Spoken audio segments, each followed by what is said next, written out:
Wa ambataha nabatan hasana, dan juga membesarkannya, artinya ha itu adalah Maryam, nabatan hasana, dan juga menumbuhkan, jadi membesarkan dengan pertumbuhan yang baik. Jadi ada orang besar dari kecil, bayi jadi anak-anak jadi ya dewasa dan seterusnya sampai tua misalkan. Itu perkembangan manusia dari mulai bayi itu tergantung pada apa? Orang tuanya. Jadi disusui. Kalau lahir disusui berapa bulan? Selama 2 tahun. Atau 33 bulan. Di dalam ayat yang lain. Nah, kebanyakan di Arab itu, waktu itu di zaman itu, banyak perempuan-perempuan yang menyusui. Jadi karena susu itu sedikit dibandingkan dengan anak-anak bayi yang lahir, itu kadang-kadang ada pembantu-pembantu perempuan datang kepada rumah-rumah mereka, lalu mengambil anak untuk disusui. Tiap hari datang mereka dan dibayar. Ya, dan seperti sekarang ada Denko dan lain sebagainya. Kalau dulu ada orang yang menyusui. Itu radha'ah namanya, sesusuan. Jadi makanya kalau ada apa namanya? Ada bayi yang disusui oleh perempuan, ya, lalu ada bayi lagi, itu menjadi aneh, nantinya menjadi saudara sesusuan. Makanya tidak dibolehkan sekarang, ya. Takut-takut nanti kalau ada saling senang antara laki-laki dan perempuan yang radha'ah, yang tanpa diketahui oleh anaknya sendiri bahwa itu adalah saudara sesusuan, takut minta kawin atau nikah. Sehingga ketika cinta ternyata orang tuanya mengatakan itu saudaramu, jadi kecewa. Makanya radha'ah itu tidak usah, ya. Penting belikan susu Denko aja. Kalau dulu karena sedikit masih manusia, itu radha'ah itu penting. Kenapa? Biar tambah banyak persaudaraan. Katanya ketika Nabi Muhammad SAW sudah menyampaikan keislamannya kepada para sahabat, kalau kamu misalkan mau bersaudara di antara kalian dengan tanpa radha'ah bisa. Akhirnya dikatakan jadilah kamu kuno al-muslim akhul muslim. Muslim satu dengan muslim yang lainnya bersaudara walaupun tanpa dengan sesusuan. Paham? Nah inilah yang dipegang sekarang. Makanya di antara muslim satu dengan muslim yang lainnya jangan saling mencaci, jangan saling menghina dan sebagainya.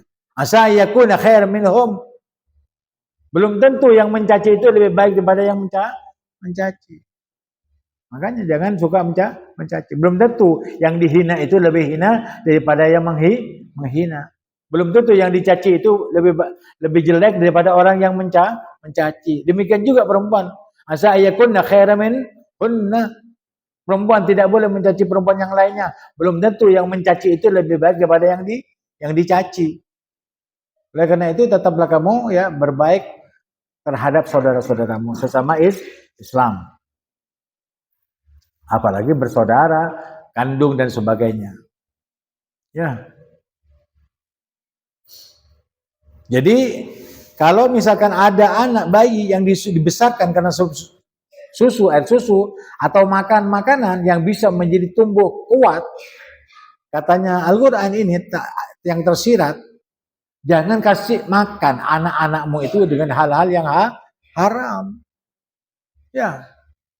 Jangan sampai makan haram, minum yang haram. Sehingga tumbuh kuat tapi dia bermaksiat kepada Allah. Makanya beri makanan atau minuman yang halal, pakaian yang halal, pendidikan yang dapat membawa mereka, anak-anak kita itu kepada cinta kepada Allah dan mengikuti kehidupan Rasulullah. Besarkan. Nah ini dikatakan baik, dibesarkan rencana wambataha nabatan hasana, dibesarkan dengan cara yang baik, artinya dengan makan yang halal, tidak ada campur haram, tidak ada campur makan haram, pakaian haram dan sebagainya. Nah itu jaga. Kalau ini pelajaran Allah sebentar menyatakan ditumbuhkan dengan baik, berarti baik itu halal. Kulu min thayyibati ma razaqnakum, makan apa yang aku rezekikan kepadamu yang baik. Ya, tayyiban, halalan, kulu min tayyibati, ya, kulu min tayyibati ma razaqnakum. Makanlah apa yang aku rezekikan kepadamu. Ya, yang halal. Halalan tayyibah. Wa kafalaha Zakaria, dan menyerahkannya artinya untuk membesarkan, mendidiknya kepada Zakaria, diserahkan kepada Zakaria. Jadi menjadi sempurna, ya. Kalau anak ini diserahkan kepada Zakaria, yang memang Zakaria ini adalah seorang nabi. Paham? Jadi, kullama dakhala alaiha Zakaria al-mihrab, tatkala Zakaria masuk ke mihrab, menemui Imran ini, istrinya Imran, wajada 'indaha rizqa. Dia selalu mendapati di sisinya ada makanan-makanan yang lezat-lezat. Zakaria kan nabi, rasul. Ya. Tapi setiap masuk mihrab menemui Imran menemui Maryam itu tadi, menemui Maryam, bukan istri Imran, ya. Maryam sudah ada di mihrab sini. Ketika masuk Zakaria, ini karena Zakaria ini pamannya, ini ponaannya, jadi dibolehkanlah, untuk memeliharanya, dipelihara oleh Zakaria, lalu dimasukkan di mihrab ini tempatnya. Setiap masuk ada makanan. Nabi dan Rasul kalau mau makan, cari di pasar, masak sendiri. Kok ini ada makan sendiri? Piringnya tidak pernah kora-kora, tidak pernah Maryam ini pergi ke pasar, tidak pernah masak-masak di sini. Ternyata ada makan yang lezat-lezat setiap kali masuk ke mihrabnya, yang ditempati oleh Maryam. Kemudian Zakaria berkata, ya Maryamu anna laki hada, wahai Maryam, dari mana kamu makanan ini? Terheran-heran, itu Nabi dan Rasul. Mana keramat Zakaria dan Maryam, kan begitu. Maryam bukan Nabi, bukan Rasul. Nah itulah kalau kehendak Allah SWT, ya laki-laki ini Zakaria Nabi dan Rasul. Kalau dibanding-bandingkan dengan Maryam, mana mulia ini kelihatannya. Ini didatangi sama Allah makanan, yang sementara oleh Imran mengatakan, ya Allah aku minta laki-laki supaya bisa jadi imam di masjid, bisa bersih-bersih di masjid, bisa nyapu-nyapu di masjid, bisa memelihara masjid, bisa memanggil adzan supaya bisa memanggil orang-orang yang mau sholat. Maksudnya kan seperti itu. Tetapi dibilang diturun ke perempuan. Ternyata perempuan ini lebih mulia daripada apa yang digandaki oleh Imran, istrinya Imran. Betul lah. Iya. Makanya apa yang Allah berikan kepadamu itu jangan kamu kecewa. Engkau lah tapi tak. Jangan kecewa. Ya.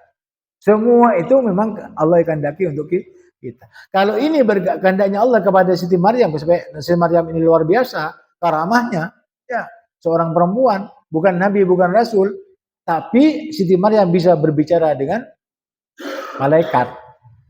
Ya. Bani Ghufran, ini enggak? Ini malaikat ini berbicara dengan siapa? Dengan Maryam. Ya. Ini masih nabi yang berbicara. Qala ya Maryam anna laki hada. Wahai Maryam, dari mana makanan ini? Qalat, Maryam berkata, huwa min indillah. Ini dari sisi Allah. Ya. Apa enggak tahu Zakaria ini kalau ini dari Allah? Tahu. Tapi menunjukkan kepadamu, Al-Quran ini kepadamu, supaya kamu itu tidak kecewa terhadap apa yang kamu minta. Bila mana tidak diberi. Atau kamu minta, tetapi tidak sesuai dengan permintaanmu. Jangan kecewa. Itu keputusan daripada Allah sebelum kamu dilahirkan. Jelas? Nah ini tauhid ini luar biasa. Ya. Jadi kalau kamu mengkaji tasawuf yang langsung sekali dengan tauhidnya, kamu itu bisa amalkan, itu sudah tidak perlu dengan yang lainnya. Kita hanya punya Allah saja. Makanya Nabi sudah katakan, kun ma'allah. Jadilah kamu senantiasa bersama Allah. Karena bila mana kamu bersama Allah, damai, aman, sejahtera, apa saja. Kalau sudah bersama Allah, berbisik-bisik pun dengar, apalagi teriak-teriak. Paham? Seperti itu. Kalau Allah sudah dekat kepada kita dekat kepada Allah dengan memprediksi bahwa kita itu tidak mau mengamalkan sesuatu yang menyebabkan Allah murka kepada kita. Kita mengamalkan walaupun sekedarnya, tetapi yang mengunduh dapat ridha Allah. Itu jalan untuk yang seperti ini, jalannya Maryam ini tadi. Jadi Maryam ini walaupun di mihrab, ada jeding di sebelah sana misalkan. Itu kalau mandi dengan jilbabnya itu, jilbabnya tidak dibuka. Di jeding itu, tidak kelihatan rambutnya. Itu hati-hatinya Maryam itu terhadap aurat dan sebagainya. Jadi ini pernyataan bahwa semua itu dari sisi Allah, bukan karena kerja, bukan karena sebab pintar. Kamu punya rezeki bukan karena sebab pintarmu atau semangatmu atau karena sebab mujahadahmu dan sebagainya. Tetapi semuanya pastilah orang yang beriman itu menyatakan huwa min indillah. Hadza min fadli rabbi. Ini karunia daripada Tuhanku. Boh, saya itu yang kerja. Saya itu. Nah, yang tadi itu lain, tidak. Ha'anada itu dengan yang seperti ini lain. Kalau ha'anada itu bangga dengan apa yang Allah berikan kepada kita sebagai insan yang baik, bangga, wajib, boleh, ya, bersyukur kepada Allah. Tetapi yang ini tidak. Hadza min fadli rabbi. Ini karunia daripada Tuhanku. Bukan karena saya ini yang kerja, saya ini yang beli, saya. Bukan itu. Itu sombong namanya. Lain ya, lain tidak? Lain. Laisal fata may yaqul kana abi walakin al-fata may yaqul ha anada. Itu bukan sombong. Katanya Soekarno, ini saya. Itu. Dulu Soekarno, presiden kita, mengatakan kepada dunia itu begitu, ini saya. Ya, mana kamu? Ini dadaku, mana dadamu? Itu Soekarno dulu. Sekarang pemuda-pemuda itu kan bangga dengan bapaknya. Bapak saya begini. Ya. Tapi yang ini nggak ada masalah. Nah ini kesombongan. Kalau misalkan, ini punya ini, nah, sombong. Ya, nah. Tetapi kalau orang yang tawadhu, dari mana kamu dapat? Hadza min fadli rabbi. Ini karunia daripada Tuhan. Jadi tak pernah memasukkan dirinya ke dalam masalah-masalah yang dibanggakan oleh manusia. Tetapi tetap bersyukur kepada Allah bahwa ini dari karunia daripada Tuhanku. Inna Allah yarzuqu man yasha' bighairi hisab. Sesungguhnya Allah memberikan rezeki kepada orang yang dikehendaki tanpa hisab. Tanpa hisab itu tanpa kerja. Tapi kalau yang dibahas, kalau tidak kerja, tentu ya itu kan sudah otaknya kamu itu begitu, ya, tentu engkau. Cina abang tibi siapa dari prediksi seperti itu. Jadi yang tanpa hisab ini, sesungguhnya Allah, kuasanya Allah itu dapat memberi rezeki walaupun kamu tidak kerja tetap makan. Walaupun kamu artinya tidak kerja tetap punya uang. Itu kehendaknya Allah. Padahal kamu itu tidak pernah, artinya anggaplah kamu itu dapat mengabaikan hidup ini. Kadang-kadang Ustadz saya itu bergema gini. Tapi ternyata masih ada terus. Ya. Pernah kamu tidak makan? Pernah kamu tidak cari? Sering tidak nyarinya daripada mencarinya. Tapi kamu tetap makan. Berarti rezeki itu memang datangnya dari arah yang tidak disangka-sangka. Jangan kamu ambisi bahwa dengan sebab kerja kamu bisa kaya. Yang lebih pintar dari kamu itu, yang lebih gesit di dalam mencari harta, tetap itu saja. Ada orang yang kerjanya cuman nyangkul landu ya, nyangkul apa? Sawah, ya pakai apa? Tangkul, tapi enggak, ini pakai sendok. Kapan bisa cepatnya? Ya. Tetapi karena sebab Allah memberikan cara seperti itu, dia tetap pakai sendok, dia tetap keluar itu rezekinya. Karena Allah itu tidak menjadikan kerja itu yang menjadi penyebabnya. Ya. Walaupun dikatakan fa'atba'a sababa itu suruh akal, tetapi masalah falsafah tetap dari kehendak Allah Subhanahu wa taala. Ada yang dari akal. Kalau ada akal, kalau tidak kerja bagaimana dapat uang? Ya sudah kerja dia dapat uang, wajib bisa dapat. Ya, bisa dapat. Ada orang biarkan kalau ini sudah dikatakan innallaha innallaha yarzuqu may yasha' bighairi hisab, ya sudah. Tak taunya datang juga sama juga datang. Ya. Jadi hal seperti itu memang sudah ya, masing-masing itu ada jalannya. Ada yang kerja ngotot, ada yang tidak kerja, ada yang santai saja, ya. Ada yang tidak bekerja sama sekali, dia banyak duitnya dan sebagainya. Itu ada memang sudah ada bagiannya. Ada yang percaya, ada yang tidak percaya, itu tergantung hatinya. Karena hatinya manusia berbeda-beda satu sama lainnya.